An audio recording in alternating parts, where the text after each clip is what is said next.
কোরবানির পশুর মাংস মহান রব্বুল আলামিনের কাছে পৌঁছায় না, কোরবানির পশুর রক্ত মহান রব্বুল আলামিনের কাছে পৌঁছায় না। ওয়ালাকিন ইয়ানালুহু তাকওয়া মিনকুম, পৌঁছায় নাকি? পৌঁছায় হচ্ছে তাকওয়া, খোদাভীরুতা, হৃদয়ের সংকল্প। কেন সে কোরবানি করতে এসেছে আজকে? কি নিয়তে কোরবানি করছে? তার উদ্দেশ্যটা কি? এই উদ্দেশ্যটাই মহান রব্বুল আলামিনের কাছে পৌঁছে যায়। তৎকালীন সময় জাহিলিয়াতের যুগে তখন মুশরিক থেকে শুরু করে প্রথম পর্যায়ে ঈমান আনার পরেও তারা কোরবানি করত। কোরবানি করার পরে তাদের মনে এটাই ছিল যে গোশত নিয়ে কাবাঘরের সামনে এসে তারা হাজির করত, রক্ত নিয়ে কাবাঘরের গায়ে মাখিয়ে দিত। এই মূর্খামির প্রতিবাদে মহান রব্বুল আলামিন পরিষ্কারভাবে জানিয়ে দিয়েছেন।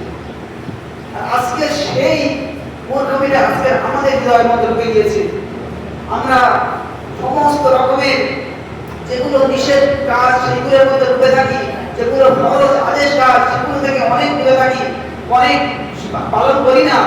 আর তারপরে আমরা কোরবানির জন্য বড় বড় পশু কিনে নিয়ে রাস্তায় ঘোরাই, প্রদর্শনী করানোর জন্য, দেখানোর জন্য। না কোরবানি দিলে আমার সমাজের কাছে কেমন আমার অর্থ দিয়েছে আল্লাহ, না কোরবানি দিলে আমার সমাজের কাছে কেমন নিয়ম প্রতিপন্ন হতে হয়, না কোরবানি দিলে আমার আত্মীয় স্বজনের কাছে কেমন একটা নিয়ম প্রতিপন্ন হতে হয়।